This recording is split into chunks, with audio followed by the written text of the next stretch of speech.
السلام، الحمام، الذكر، فتح السقف للسما، وده له حدوتة هتعرفوها آخر الفيديو. كل دي روحانيات بنعيشها في المدينة ومكة. بس هل عمرك حسيت إن وراها تكنولوجيا وحلول تقنية؟ الحكاية بدأت لما زرت المدينة المنورة بدعوة من صفا سوفت، الشريك المعرفي لمنتدى العمرة والزيارة، واللي بيجمع كل أنواع الشركات اللي بيهم بيتم رحلة العمرة من كل العالم عشان يحسنوا تجربة المعتمرين. كانت فرصة أزور المسجد النبوي وأحضر فتح سقفه، وهقول لكم حكايته. فهمت في المنتدى إن علشان تعيش العمرة بروحانية وسلاسة في تكنولوجيا شغالة في الخلفية من غير ما تحس، وهقول لكم إزاي. صفا سوفت الشريك المعرفي للمنتدى بيقدم حلول ذكية للجهات الحكومية والشركات اللي بتنظم رحلات العمرة من كل العالم. عندهم بوابة إلكترونية بتربطهم بشكل مباشر كل الجهات اللي محتاجينها، من تأشيرات لمزودي خدمات الحج والعمرة في السعودية لحجز الفنادق والطيران. بيسهلوا على الشركات كل خطوة في الرحلة لحد ما المعتمر يرجع بلده. ومن خلال ورش عمل شاركت بيهم صفا سوفت في المنتدى، قدمت حلول ذكية زي تقديم حلول تقنية لحل مشاكل الازدحام حوالين الحرم. أما سقف المسجد النبوي بيفتح ميكانيكيا لتجديد الهواء ودخول الشمس لفايدتهم الصحية، وغالبا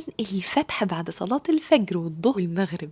تفضل الرسالة واحدة: الحفاظ على الحرمين، وإن نخلي رحلة العمرة أسهل وراحة لكل قلب.